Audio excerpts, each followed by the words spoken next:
Twelfth account Maharashtra state board chapter number 1 page number 2 लिखा हुआ है एग्रीमेंट। अगर आप किसी के साथ पार्टनरशिप में बिजनेस कर रहे हैं तो यकीन मानिए या ना मानिए आपके बीच में एग्रीमेंट ज़रूर हुए होंगे। एग्रीमेंट अगर आपने 500 रुपीज़ के स्टैम्प पेपर पर लिख के किया होगा तो उसे बोलेंगे रिटन एग्रीमेंट, और अगर आप एक दूसरे को समझ के चल रहे होंगे तो उसे क्या बोलते हैं, ओरल एग्रीमेंट। अगर आपको रजिस्ट्रेशन करवाना है तो आपको रिटन एग्रीमेंट ही लगेगा, और जैसे ही आपका रजिस्टर्ड हो जाएगा तो फिर उस रिटन एग्रीमेंट की कॉपी को क्या बोला जाएगा, partnership deed. Point number 2, number of partners, कम से कम 2 और ज़्यादा से ज़्यादा 50 पार्टनर बना सकते हैं। पॉइंट नंबर 3, लॉफुल बिजनेस, आप गैर कानूनी बिजनेस का रजिस्ट्रेशन नहीं करवा सकते। जो बिजनेस लॉफुल होंगे गवर्नमेंट वही बिजनेस का रजिस्ट्रेशन देगी। Sharing of profit and losses, business हम कर रहे हैं प्रॉफिट कमाने के लिए, अब नंबर ऑफ पार्टनर जितने होंगे उनके बीच में डिस्ट्रीब्यूट होगा, तो प्रॉफिट कैसे डिस्ट्रीब्यूट करें उसका कोई ना कोई रेशियो लिखा हुआ होना चाहिए आपकी एग्रीमेंट की कॉपी पे। अगर आपने नहीं लिखा तो फिर एज पर पार्टनरशिप एक्ट 1932 सभी पार्टनर को इक्वल प्रॉफिट डिस्ट्रीब्यूट कर दिया जाएगा। अनलिमिटेड लायबिलिटी, इसका मतलब होता है कि बिजनेस में जितनी भी लायबिलिटी बढ़ती जाएगी, अब वो कितनी होगी मालूम नहीं, इसलिए वर्ड कौन सा यूज किया इन्होंने, अनलिमिटेड। कितनी होगी मालूम नहीं, पर जितनी भी होगी तो सबसे पहले बिजनेस के एसेट में से पे करी जाएगी। अगर मान लो बिजनेस की एसेट्स कम पड़ गई तो फिर जो पार्टनर होते हैं उन पार्टनर को अपने पर्सनल एसेट से, अपने घर से ला के देना पड़ता है बिजनेस की लायबिलिटी को पे करने के लिए। रजिस्ट्रेशन, सर क्या रजिस्ट्रेशन करवाना कंपलसरी है पार्टनरशिप के बिजनेस का? तो वैसे तो कंपलसरी नहीं है, पर अगर आपको महाराष्ट्र में पार्टनरशिप का बिजनेस करना है तो 1 अप्रैल 2005 से कंपलसरी हो गया है कि आपको अगर पार्टनरशिप में बिजनेस करना है तो आपको रजिस्ट्रेशन करवाना ही पड़ेगा। ओके, अगला point, joint ownership and management. इसका मतलब होता है बिजनेस में जितने भी एसेट्स हो या लायबिलिटी हो, कोई भी चीज़ हो, हर पार्टनर का जॉइंटली अधिकार होता है। वो किसी भी पार्टनर की पर्सनल यूज के लिए नहीं रहेगी, वो हर पार्टनर का जॉइंटली अधिकार है जितने भी एसेट्स हैं बिजनेस में, सब पर। और बिजनेस को मैनेज भी कैसे करेंगे, जॉइंटली ही मैनेज करेंगे। ओके, अगला पॉइंट है प्रिंसिपल एंड एजेंट। इसका मतलब होता है कि हर पार्टनर 2 फोल्ड की कैपेसिटी पे काम करेगा। पहला तो ये कि बाहर वालों के लिए कैसा एक्ट करेगा, ओनर, और ओनर के जैसा, और जो एक पार्टनर दूसरे पार्टनर के साथ कैसा एक्ट करेंगे, किस कैपेसिटी में एक्ट करेंगे, एजेंट। लास्ट पॉइंट है डिसोल्यूशन। इसका मतलब है कि बिजनेस की एक्टिविटी हमेशा के लिए बंद कर देना, तो किस तरह से बंद होगा ये हम एक चैप्टर आएगा डिसोल्यूशन ऑफ पार्टनरशिप फर्म, उसमें हम प्रैक्टिकली डिटेल में पढ़ेंगे। तो वापस से सारे पॉइंट एक बार फिर से। एग्रीमेंट, सर एग्रीमेंट का मतलब होता है, आप मानिए या ना मानिए, अगर आप पार्टनरशिप में बिजनेस कर रहे हैं तो आपके बीच में एग्रीमेंट ज़रूर हुआ होगा। वह एग्रीमेंट ओरल हो सकता है, रिटन हो सकता है। अगर आपको रजिस्ट्रेशन करवाना है तो इसका मतलब ये होता है कि रिटन एग्रीमेंट ज़रूरी है, और जैसे ही रजिस्टर्ड हो जाएगी तो रिटन एग्रीमेंट की कॉपी क्या बन जाएगी, partnership deed. Number of partners, number of partners का मतलब ये होता है कि कम से कम 2 और ज़्यादा से ज़्यादा 50 पार्टनर होंगे तो ही रजिस्ट्रेशन मिल सकता है। लॉफुल बिजनेस, आप किसी भी गैर कानूनी बिजनेस का रजिस्ट्रेशन नहीं ले सकते हैं। अगला, sharing of profit and loss, आप सभी पार्टनर प्रॉफिट लॉस को किस तरह से शेयर करोगे वह लिखा हुआ होना जरूरी है एग्रीमेंट में। अगर नहीं लिखा होगा तो सभी पार्टनर को इक्वली डिस्ट्रीब्यूट किया जाएगा। अनलिमिटेड लायबिलिटी, बिजनेस में अनलिमिटेड का मतलब होता है कोई भी चीज़ जब फिक्स नहीं रहती तो उसे अनलिमिटेड बोल दिया जाता है। व्यापार करते करते कितनी लायबिलिटी हो जाएगी, कोई फिक्स अमाउंट नहीं होती है ना। तो अनलिमिटेड लायबिलिटी का मतलब यहाँ पर ये है कि जितना भी बिजनेस के पास में होगा बिजनेस पे करेगा। अगर मान लो बिजनेस की सारी एफर्ट्स ख़त्म हो गई तो जो पार्टनर होते हैं उन्हें अपने घर से पर्सनल एफर्ट्स से पे करना पड़ेगा। अगला पॉइंट है रजिस्ट्रेशन। क्या रजिस्ट्रेशन करवाना कंपलसरी है? तो बोला गया कि हाँ, अगर आप महाराष्ट्र में बिजनेस कर रहे हैं तो वह कंपलसरी है 1 अप्रैल 2005 से। ओके। इसके बाद है जॉइंट ओनरशिप एंड मैनेजमेंट। इसका मतलब होता है कि बिजनेस में जितने भी एसेट्स हैं, हर एसेट या प्रॉपर्टी पर हर पार्टनर का अधिकार होता है, जॉइंटली अधिकार होता है। वह किसी भी पार्टनर की सिंगल प्रॉपर्टी मतलब कि पर्सनल प्रॉपर्टी नहीं मानी जाती है। और बिजनेस को सभी पार्टनर जॉइंटली मैनेज करेंगे।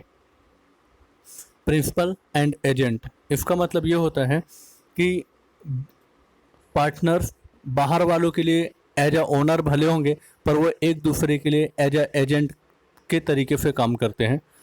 Point number 9 dissolution. बिजनेस की एक्टिविटी हमेशा के लिए बंद कर देना उसे कहा जाता है डिसोल्यूशन। हम आगे में एक चैप्टर है 10 नंबर का, एग्ज़ाम में पूछता था अभी तक, और यही पूछता था कि बिजनेस की एक्टिविटी किस तरह से बंद होती है, उसका क्या प्रोसीजर होता है, कौन कौन से अकाउंट बनते हैं। हम आगे में पूरा चैप्टर पॉइंट नंबर 9 पे पढ़ेंगे। ओके। एक चीज़ और, ये वाला पॉइंट बहुत इंपॉर्टेंट है। हम जब भी नीचे में कैपिटल अकाउंट बनाने जाएंगे तो अगर ये हमें पॉइंट अच्छे से पता रहेंगे तो हम क्या करेंगे, बड़े आसान तरीके से सारी चीज़ सॉल्व कर पाएंगे। बोला गया कि आपके एग्रीमेंट में अगर आप कोई चीज़ लिखना भूल जाते हैं तो फिर उसमें इंडियन पार्टनरशिप एक्ट 1932 में लिखा हुआ है कि अगर आपकी अकाउंटिंग में कोई चीज़ आपके एग्रीमेंट पे नहीं लिखी हुई है तो फिर आप क्या करोगे। तो बोला गया कि जो पार्टनरशिप के प्रोविज़न यानी कि कानून में लिखा हुआ है उस तरह से आप अपनी अकाउंटिंग में उन चीज़ों को एडजस्ट करेंगे। पहला क्या लिखा, डिस्ट्रीब्यूशन ऑफ प्रॉफिट। बोल रहा है कि सर अगर आप प्रॉफिट का डिस्ट्रीब्यूशन कैसा करें एग्रीमेंट में लिखना भूल जाते हैं तो ऐसा इंडियन पार्टनरशिप एक्ट 1932 में लिखा हुआ है कि आप सभी पार्टनर को इक्वली प्रॉफिट लॉस डिस्ट्रीब्यूट करने पड़ेंगे। Interest on drawing. अगर मान लीजिए एग्रीमेंट बोलता है इंटरेस्ट देना है तो देंगे, अदरवाइज इंडियन पार्टनरशिप एक्ट बोलता है कि अगर एग्रीमेंट पे नहीं लिखा है तो इंटरेस्ट नहीं देंगे। ध्यान रहे, अगर हम इंटरेस्ट निकाल रहे हैं और डेट नहीं दिया है तो ड्राइंग पर इंटरेस्ट 6 मंथ के लिए निकाली जाती है। Interest on partners loan. Agreement जैसा बोलता है उतने % से देना है। अगर एग्रीमेंट नहीं बोलता है तो आपको 6% से इंटरेस्ट निकालना है और पार्टनर के लोन पर देना है। Interest on capital. अगर एग्रीमेंट पे लिखा हुआ है तो कैपिटल पे इंटरेस्ट निकाला जाएगा, अगर नहीं लिखा हुआ है तो पार्टनर को कैपिटल पे इंटरेस्ट नहीं दिया जाएगा। सैलरी और कमीशन। इसका मतलब होता है कि पार्टनर को एक्स्ट्रा वर्क करने के लिए सैलरी, मान लो कोई पार्टनर एक्स्ट्रा वर्क करता है तो बदले में उसको सैलरी या कमीशन दिया जाए कि ना दिया जाए। तो बोला गया कि अगर आपके एग्रीमेंट में लिखा हुआ है तो आप दे सकते हैं, अगर एग्रीमेंट में नहीं लिखा हुआ है तो इंडियन पार्टनरशिप एक्ट 1932 बोलता है कि नहीं देना है। इन पॉइंट को ध्यान में ज़रूर रखेंगे। अगला है मेथड्स ऑफ कैपिटल अकाउंट। इसका मतलब ये होता है कि 2-3 पार्टनर हैं अगर मान लीजिए, तो किस पार्टनर ने कितना निकाला, कितना लगाया, उन सब का हिसाब किताब रहना चाहिए, है ना। तो उसके लिए जो हम अकाउंट बनाते हैं उसे कहते हैं कैपिटल अकाउंट। तो पार्टनर का हिसाब किताब रखने के लिए जो चीज़ें हम बनाते हैं या जो अकाउंट हम बनाते हैं उसे क्या बोलते हैं, कैपिटल अकाउंट। कैपिटल अकाउंट मतलब हिसाब किताब रखने के 2 मेथड हैं। मतलब ये कि आप 2 मेथड से हिसाब किताब बना सकते हैं। पहला फिक्स कैपिटल मेथड, दूसरा फ्लक्चुएटिंग कैपिटल मेथड। जो फिक्स कैपिटल मेथड है उसमें 2 अकाउंट बनते हैं और जो फ्लक्चुएटिंग कैपिटल मेथड है उसमें एक ही अकाउंट बनता है। मतलब ये कि कैपिटल अकाउंट की सारी चीज़ें और करंट अकाउंट की सारी चीज़ें अगर एक ही अकाउंट के अंदर लिख दिया जाए तो वो बन जाता है फ्लक्चुएटिंग कैपिटल मेथड। कहने का मतलब ये कि अगर हमने फिक्स कैपिटल मेथड सीख लिया तो फ्लक्चुएटिंग कैपिटल मेथड में हमें तो बहुत आसानी हो जाएगी। कुछ नहीं करना है, बस कैपिटल अकाउंट और करंट अकाउंट के बदले, दो अलग अकाउंट के बदले एक ही अकाउंट के अंदर सारी चीज़ें लिखनी है। सर कैपिटल अकाउंट में कौन सी चीज़ें लिखेंगे और करंट अकाउंट में कौन सी चीज़ें लिखेंगे? तो ध्यान रहे, हम बना रहे हैं कैपिटल अकाउंट, तो पार्टनर से रिलेटेड ही इस अकाउंट में आएगा, बाकी दूसरी कोई चीज़ आएगी नहीं।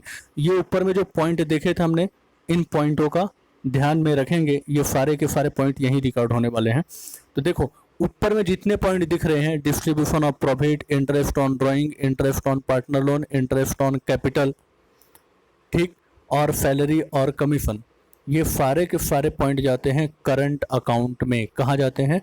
करंट अकाउंट में। Repeat, distribution of profit, interest on drawing, interest on partner loan, interest on capital, salary और कमीशन, ये कहाँ जाता है? करंट अकाउंट में। ओके, तो सर कैपिटल अकाउंट में क्या लिखते हैं? कैपिटल अकाउंट में बस जब जब पार्टनर कैपिटल लाएगा तो क्रेडिट में, और जब जब पार्टनर बिजनेस से कैपिटल निकाल लेगा तो कैपिटल अकाउंट के डेबिट में। सर ये ऊपर में 5 पॉइंट लिखे हैं, वो करंट अकाउंट में लिखना है? हाँ, करंट अकाउंट में लिखना है। सर कौन कौन से, क्रेडिट साइड में कि डेबिट साइड में? तो देखो, इंटरेस्ट ऑन ड्राइंग से क्या होता है, पार्टनर का कैपिटल कम होता है, इसलिए डेबिट में। मान लो पार्टनर ने ड्राइंग किया तो इससे पार्टनर का कैपिटल कम होता है, इसलिए करंट अकाउंट के डेबिट में।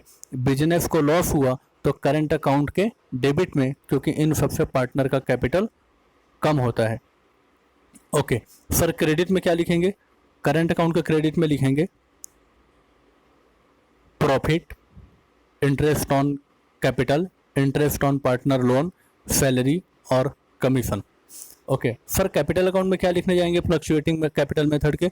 बस कैपिटल अकाउंट और करंट अकाउंट की सारी चीज़ें कहाँ लिख देंगे? Capital account. एक ही अकाउंट बनाएंगे दो अकाउंट के बदले, और बन जाएगा फ्लक्चुएटिंग कैपिटल मेथड। ध्यान रहे, फिक्स कैपिटल मेथड में दो अकाउंट बने थे, तो हर पार्टनर के दो दो बैलेंस निकलेगा। एक निकलेगा कैपिटल अकाउंट से और एक निकलेगा करेंट अकाउंट से। ये नीचे में देखिए कैपिटल अकाउंट किस तरीके से बना हुआ है, ये फिक्स कैपिटल मेथड से बना हुआ है। अकाउंट से भी ऐसे ही बनेंगे, बस ऊपर में नाम चेंज कर करके लिखना पड़ेगा। तो कहने का मतलब ये कि कैपिटल अकाउंट, जैसे मान लीजिए ये फिक्स कैपिटल मेथड है, इसके बाद ये फ्लक्चुएटिंग करंट अकाउंट भी बना हुआ है, उसके बाद फ्लक्चुएटिंग कैपिटल आएगा। तो मेरे कहने का मतलब ये कि सर कैपिटल अकाउंट से, जैसे मान लीजिए राम और श्याम है, तो राम और श्याम का कैपिटल अकाउंट बना होगा, राम और श्याम का करंट अकाउंट। तो राम का एक बैलेंस निकलेगा कैपिटल अकाउंट से और दूसरा बैलेंस निकलेगा करंट अकाउंट से। श्याम का भी एक बैलेंस निकलेगा कैपिटल अकाउंट से और दूसरा बैलेंस निकलेगा करंट अकाउंट से। और अगर हम फ्लक्चुएटिंग मेथड यूज करते हैं तो फिर हर पार्टनर का एक ही बैलेंस निकलेगा, दो दो बैलेंस नहीं निकलेंगे। सर क्यों? क्योंकि उसमें एक ही अकाउंट बनाया ना, तो एक बैलेंस। यहाँ पे हम हर पार्टनर के दो दो अकाउंट बना रहे हैं, तो दो दो बैलेंस। ओके, तो ध्यान रहे, फ्लक्चुएटिंग कैपिटल मेथड में पार्टनर का बैलेंस डेबिट भी हो सकता है, क्रेडिट भी हो सकता है। और फिक्स कैपिटल मेथड में कैपिटल अकाउंट का बैलेंस हमेशा क्रेडिट ही होता है जनरली, और करंट अकाउंट का बैलेंस या तो डेबिट हो सकता है या क्रेडिट, दो में से कोई एक बैलेंस हो सकता है। इतना आया समझ में? आपको कोई डाउट या क्वेरी हो तो व्हाट्सएप नंबर है 8055203844, कॉन्टेक्ट करिए। Thank you.